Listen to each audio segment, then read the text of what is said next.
Hi guys, welcome.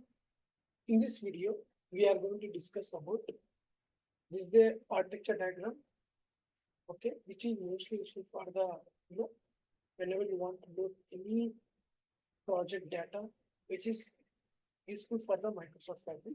Okay, so in this example, I want to showcase you guys. If you observe here, this is basically utilizing for the e-commerce database. So in this architecture diagram, I have divided into two parts. One is this is extraction part, and this is transformation, and this is load part. If you observe this one, right, maybe the third party application or any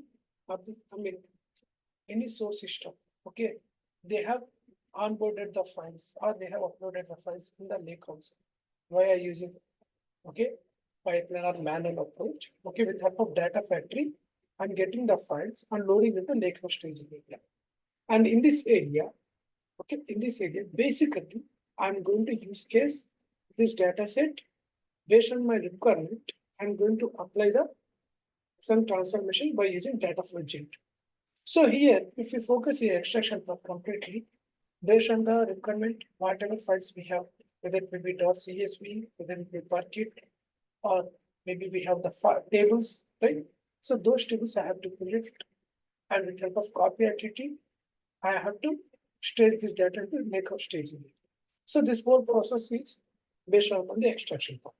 Now, coming about this data flow Gen 2 part, okay, whenever the source is become, lakehouse become, staging part is become, for me as a source.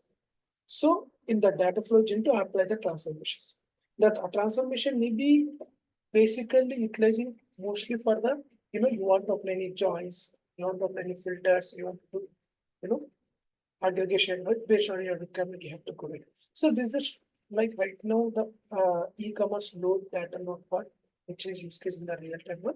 So basically those load approaches I'm discussing here. Now coming about to load part, okay, it is a major part. Once we loaded the data to data variance table by using data flow generator. So this data can be again applying.